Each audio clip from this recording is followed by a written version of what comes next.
So welcome back to the chapter 4। अब आपको architecture के बारे में पूरा क्लैरिटी आ गई है और इस चैप्टर में हम देखने वाले हैं डिफरेंट पैरामीटर्स जो एनपीएस अकाउंट ओपन करने के लिए समझना बहुत ज्यादा जरूरी है। जैसे ऑनलाइन या इंटरनेट कुछ काम करने के लिए आपको कुछ पैरामीटर समझने जरूरी होते हैं कि भाई यूट्यूब क्या है, वेबसाइट क्या होती है, लिंक क्या होता है, क्लिक क्या होता है, इंटरनेट क्या होता है। ये सारी चीजें आपको पता होनी चाहिए, तब आपके लिए इंटरनेट बहुत आसान हो जाता है। बिल्कुल वैसे एनपीएस अकाउंट ओपन करने के लिए आपको काफी सारे पैरामीटर्स समझने पड़ते हैं और वो बहुत इजी पैरामीटर्स हैं। एक बार आप इस पूरे वीडियो में बने रहेंगे तो आपको पूरा का पूरा क्लैरिटी आ जाएगी। So let's start. जब भी कोई ये पेंशन स्कीम के अकाउंट ओपन करते हैं, पहला क्वेश्चन मन में आता है, क्या ये पैसा हम सर निकाल सकते हैं? आंसर है ऑफ कोर्स आप निकाल सकते हो, बट इसमें कुछ कंडीशंस हैं और ये कंडीशंस डिफाइन होती हैं किस तरह का आप अकाउंट सिलेक्ट कर रहे हो। किस तरह का अकाउंट सिलेक्ट कर रहे हो मतलब, क्योंकि एनपीएस का अकाउंट ओपन करते वक्त आपको दो चॉइसेस मिलती हैं। दो चॉइसेस किस तरह की? चॉइस नंबर 1 कि क्या आप ये पैसा सिर्फ रिटायरमेंट के टाइम पे चाहते हो। If your answer is yes then choose tier 1। But if your answer is कि सर मुझे बीच बीच में ना निकालना पड़ सकता है, तो फिर चूज टीयर 2। अब माइंड में क्वेश्चन आएगा कि ऐसे तो सर हर कोई टीयर 2 ही चूज करेगा क्योंकि उसमें तो विड्रॉल अलाउड है। नहीं, ऐसा नहीं है। क्यों? क्योंकि टीयर 2 में ज़्यादा टैक्स बेनिफिट नहीं है। टैक्स बेनिफिट जो एक्चुअल वाला है वो है टीयर 1 में ही। अब ये टीयर 1 टीयर 2 क्या है, इसको ज़रा सा समझते हैं। सबसे पहली बात, जो भी आपका एनपीएस अकाउंट ओपन होगा वो एग्जैक्टली सेम है दोनों के लिए, बस दो दरवाजे हैं एंटर करने के लिए। अगर आप टीयर 1 के रास्ते से एंटर करते हो तो आपको टैक्स बेनिफिट भी मिलेगा, जो कि हम टैक्स वाले सेगमेंट में देखेंगे किस तरह का टैक्स बेनिफिट हमें मिलता है, चाहे आप ओल्ड टैक्स रिजीम हो चाहे आप न्यू टैक्स रिजीम में हो। हर टैक्स रिजीम में इसका टैक्स बेनिफिट है। लेकिन अगर कोई टैक्स बेनिफिट नहीं चाहता तो वो टीयर 2 से भी एंटर कर सकता है। एग्जैक्टली अंदर सब कुछ सेम है, इट्स जस्ट 2 वेज। ऐसा क्यों बनाया गया? क्योंकि कई बार क्या होता है, लोग जोश में आकर के बहुत ज्यादा हैवी इन्वेस्टमेंट टीयर 1 में करना चालू कर देते हैं, एनपीएस में डाल देते हैं पैसा। बहुत पहले ऐसा हो रहा था और फिर उसके बाद उनको बाद में याद आता है, अरे मुझे तो लिक्विडिटी मेंटेन करनी थी, मुझे तो पैसा चाहिए भी बीच बीच में, तो फिर वो पैसा निकाल नहीं पा रहे थे क्योंकि उसमें बहुत सारी कंडीशंस हैं पैसा निकालने को लेकर के। इसीलिए एनपीएस ट्रस्ट ने एक और सेगमेंट चालू किया विच इज टीयर 2। अगर किसी को बहुत हैवी इन्वेस्टमेंट करना ही है तो उनको फिर टीयर 2 के थ्रू भी एक रास्ता मिले, so that if they want they can withdraw. By the way, अगर आप टीयर 1 टीयर 2 के बारे में थोड़ा सा पढ़ना भी चाहते हो तो आप यहां पे देख सकते हो types of account. Tier 1 account, ठीक है, एंड टीयर 2 अकाउंट। दोनों में ज्यादा डिफरेंस नहीं है। इंडिविजुअल पेंशन अकाउंट, ठीक है, ऑप्शनल अकाउंट। अगर आप जब आप एनपीएस का अकाउंट ओपन कर रहे होगे तो ऐसा नहीं कि कंपलसरी नहीं है कि टीयर 2 करना ही करना है। टीयर 1 इज पक्का आपको करना होगा, दिस इज ऑप्शनल, ठीक है। Withdrawal as per exit rules and guidelines है विड्रॉल की टीयर 1 में। Tier 2 unrestricted and minimum contribution क्या है? 500 रुपीज। 500 रुपीज ओपनिंग के टाइम पे मिनिमम कॉन्ट्रीब्यूशन है और यहां पे सिर्फ 250 रुपया मिनिमम कॉन्ट्रीब्यूशन है। मिनिमम कॉन्ट्रीब्यूशन पर ईयर, हर साल 1000 रुपया तो कॉन्ट्रीब्यूट करना ही करना है, ठीक है। और यहां पे ऐसा कोई रिस्ट्रिक्शन नहीं, यहां पे मतलब टीयर 2 में ऐसा कोई रिस्ट्रिक्शन नहीं है। सो यहां पे बहुत ही माइनर चेंजेस है, दोनों एग्जैक्टली सेम है। एक में विड्रॉल अलाउड है, एक में विड्रॉल नहीं अलाउड है, दैट्स इट, ठीक है। नाउ अब आपको टीयर 1 टीयर 2 की क्लैरिटी आ गई प्रॉपर से? यस। तो जब आप अकाउंट ओपन करोगे टीयर 1 तो फॉर श्योर सिलेक्ट करना है। टीयर 2 इट्स ऑप्शनल, अगर आप कुछ उसमें 1000 रुपया 2000 रुपया डालना चाहते हो, इट्स अप टू यू, ठीक है। Now the next question is कि सर मैं इसमें अकाउंट में पैसा डालूंगा, मुझे ये भी समझ में आ गया मिनिमम वगैरह क्या कॉन्ट्रीब्यूशन है, ये पैसा जाता कहाँ है? तो ये पैसा जाता है 4 अलग अलग एसेट क्लासेस हैं। कौन कौन सी? पहली है इक्विटी, जिसको ई से डिनोट करते हैं, ई फॉर इक्विटी। इक्विटी यानी एक तरह से आप समझ लो mutual fund and stock market. Then C for corporate bonds. Corporate bonds यानी कंपनियों को लोन देना, इस तरीके से आप इसको समझो। And then third is G for government bonds, यानी कि पैसा गवर्नमेंट बॉन्ड में डाला जाता है, ये एएमसीज जो है ये डिसीजन लेती हैं। And the fourth one is alternate investment fund, AIF, ठीक है। ये 4 अवेलेबल हैं सेगमेंट्स जहां पे ये पैसा जाता है। अब एक माइंड में क्वेश्चन आएगा, सर जब मैं अकाउंट ओपन कर रहा हूँ मैं कैसे चूज करूं इसमें कहां पे डालूं और कितना कितना मैं डालूं? तो सबसे पहले एक बेसिक गाइडलाइन है। बेसिक गाइडलाइन क्या है? अगर आप इक्विटी में इन्वेस्ट करना चाहते हो तो मैक्सिमम 75% इन्वेस्ट कर सकते हो, बस बचा हुआ 25% आपको इन तीनों में डालना होगा। That is reality. आप 100% इक्विटी में नहीं डाल सकते। कहां पे? टियर 1 अकाउंट में। ऐसा क्यों है ये आपको मालूम होगा, क्योंकि स्टॉक मार्केट फ्लक्चुएट होता है, इसीलिए मैक्सिमम 75% अलाउड है। कॉर्पोरेट बॉन्ड में अगर आप चाहो तो 100% डाल सकते हो। अगर आपको लगता है मुझे सारा मेरा पेंशन का पैसा कॉर्पोरेट बॉन्ड में इन्वेस्ट करना है तो आप वहां पे इन्वेस्ट कर सकते हो, बट उसमें रिटर्न थोड़े कम मिलेंगे कंपेयर टू इक्विटी। ठीक है।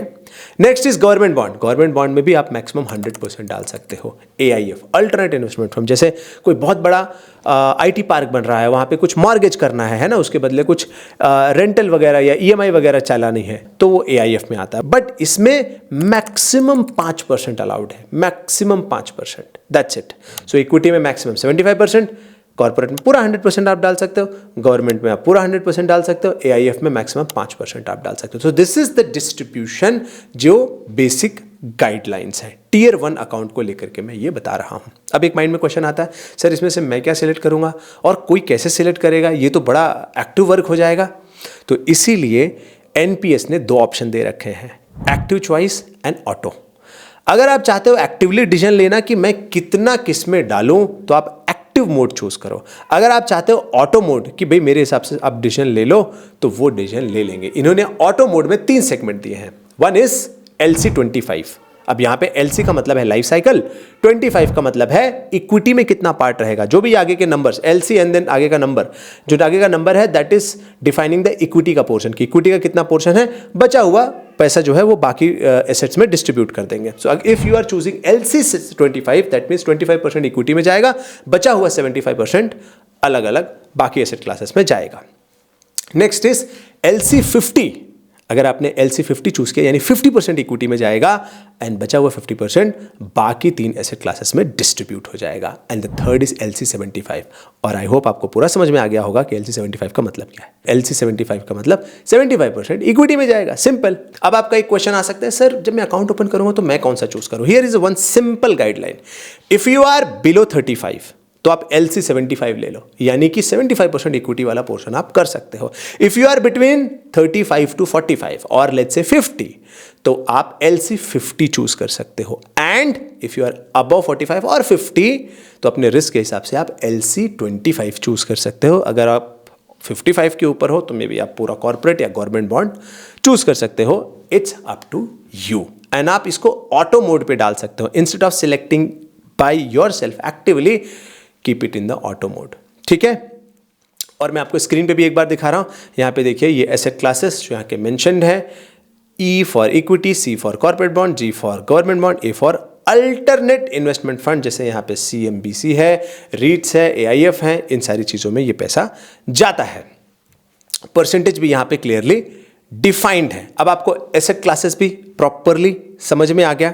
Now about the investment choices, यहां पे मैंने ऑलरेडी आपको बता दिया LC75 यानी एग्रेसिव होता है क्योंकि 75% इक्विटी में जाएगा, एंड मॉडरेट यानी LC50, एंड LC25 यानी कंजर्वेटिव लाइफ साइकिल आप चूज कर सकते हो। नाउ द क्वेश्चन इज कि सर ये तो आपने बता दिया एसेट क्लासेस, बस किसमें कितना रिटर्न बनता है वो कैसे पता लगेगा, कौन सा हाईएस्ट रिटर्न है वो मैं कैसे पता करूं। तो अब हम रिटर्न वाला पार्ट भी यहां पे देखेंगे। सो ये हम रिटर्न वाले नंबर्स पे आ गए हैं। सबसे पहले हम चेक करेंगे, देखो यहां पे वैसे तो सबका सेगमेंट बना हुआ है, बट हम टियर 1 ही चेक करेंगे और चालू करते हैं इक्विटी से। सबसे पहली बात, NPS में जब आप इन्वेस्ट कर रहे हो, आप लॉन्ग टर्म के लिए इन्वेस्ट कर रहे हो। So do not see the data of short term.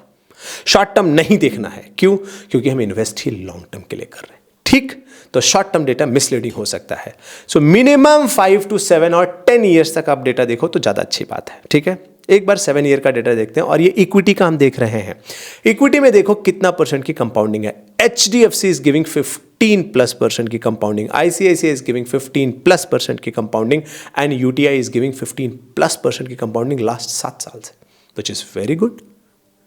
Equity वाले पार्ट में 15% से ऊपर की कंपाउंडिंग आपको 3 अलग अलग फंड्स दे रहे हैं। 10 साल का डेटा देखे तो 10 साल में HDFC is giving 13.5%, ICICI is giving 13.35% and UTI is giving 13.72%। तो यहां पे विनर जो है वो क्लियरली HDFC एंड UTI है। सिंस इंसेप्शन देख के फायदा नहीं है। क्यों? क्योंकि यहाँ पे सिंस इंसेप्शन का मतलब है जो जब से चालू हुआ, तो अब जो 2023 वाले हैं वो तो ज़्यादा रिटर्न ही दिखाएंगे ना, क्योंकि लास्ट 4 साल में मार्केट भागा है। तो ये मिसलीडिंग डेटा हो सकता है। तो मिनिमम 10 साल का आप डेटा देखो, आपको एक सेंस आएगा। यहाँ पे क्लियरली विनर है HDFC, ICICI एंड UTI। ठीक है, HDFC पे मेरा पर्सनली ज़्यादा ट्रस्ट है, मैंने खुद भी अपने NPS में HDFC ही लेकर के रखा हुआ है। नाउ ये तो हो गया इक्विटी को लेकर के। अब जरा देखते हैं गवर्नमेंट बॉन्ड में कौन विनर है। ठीक है, टियर 1 अगेन गवर्नमेंट बॉन्ड, सो स्कीम G यानी कि गवर्नमेंट बॉन्ड। 7 साल का डेटा अगेन देखते हैं। 7 साल में 8.3 देखो सबका रिटर्न वही सेम है, लगभग 8 साढ़े 8% के आसपास है। LIC इसमें सबसे ज़्यादा रिटर्न दे रहा है 8.77%, HDFC दे रहा है 8.37। सो HDFC यहाँ पे सेकंड नंबर पे है, थर्ड पे है आदित्य बिरला। 10 साल का देखते हैं ज़रा, 10 साल के डेटा में भी और क्लैरिटी आ जाएगी ना। HDFC 8.45%, LIC इज गिविंग 8.96%, यानी कि गवर्नमेंट बॉन्ड के मामले में LIC is the winner and उसके बाद आते हैं HDFC and SBI। Now the next corporate bond भी तो देखना पड़ेगा ना, कॉर्पोरेट बॉन्ड में कौन सबसे ज़्यादा पैसा बना करके दे रहा है। तो पिछले 7 साल में अगर हम डेटा देखें, हाईएस्ट रिटर्न किसने बनाया है? Okay, HDFC is the winner. यहाँ पे HDFC ने सबसे ज़्यादा पैसा बनाया है कॉर्पोरेट बॉन्ड में 7 साल में। 10 साल का रिकॉर्ड अगर देखा जाए, again HDFC 8.72%, ICICI 8.61, so again HDFC is the winner. So HDFC एक ऐसा ग्रुप है जो कॉर्पोरेट में भी अच्छा कर रहा है, गवर्नमेंट में भी अच्छा कर रहा है एंड इक्विटी में भी अच्छा कर रहा है। ठीक है, सो ये जब आप इन्वेस्टमेंट करते हो तो आपको ये पता होना चाहिए किस सेगमेंट से मेरा कितना रिटर्न लगभग निकल के आ जाएगा। यहाँ पे अल्टरनेट फंड को लेकर के है क्या कुछ? ओके, अल्टरनेट फंड को लेकर के, अच्छा लास्ट 7 ईयर में अगेन यहाँ पे HDFC विनर है एंड SBI विनर है। ये दोनों ने काफ़ी अच्छा परफॉर्म किया हुआ है। जब आप अपना पैसा इन्वेस्ट कर रहे हो NPS में, तो वहाँ पे आपको ऑप्शन भी आएगा फंड हाउस चूज़ करने का। इसलिए मैं आपको ये बता रहा हूँ कि कौन से फंड हाउस ने कितना रिटर्न दिया है। एक तो आपको एवरेज समझ में आ रहा है कि भाई देखो 7-8% लगभग मुझे मिलेगा कॉर्पोरेट बॉन्ड या गवर्नमेंट बॉन्ड में या अल्टरनेट फंड्स में, एंड जो इक्विटी में है 12-13% का रिटर्न बन सकता है मेरा। और इस डेटा के हिसाब से आप रिस्पेक्टिव फंड भी चूज कर सकते हो। मुझे अगर डिसीजन लेना हो तो शायद मैं LIC एंड HDFC को प्रेफर करता हूं। ये मैंने खुद के अपने NPS में चूज करके रखा हुआ है। So now you have clarity about कि कितना रिटर्न बनेगा एंड कौन सबसे अच्छा रिटर्न बना करके दे रहा है। तो जब आप अकाउंट ओपन करोगे तो ये डेटा आपको बहुत ज़्यादा काम आने वाला है। Now the next question is कि सर इतना सब रिटर्न बना करके ये सब लोग देंगे, कुछ चार्जेस वार्जेस हैं इसमें, या कितने चार्जेस हैं, या कोई बहुत बड़े चार्जेस हैं, या नॉर्मल चार्जेस हैं, क्या है? So let's see that segment also. So ये हम आ गए चार्जेस के पेज पे। सबसे पहली बात, जो भी आप अकाउंट ओपन करते हो, जैसे कि यहाँ पे प्रोटीन eGov एंड देन उसके बाद CAMS CRA and then KFinTech CRA, इसमें से देखो सबसे कम चार्ज जो है KFinTech का है।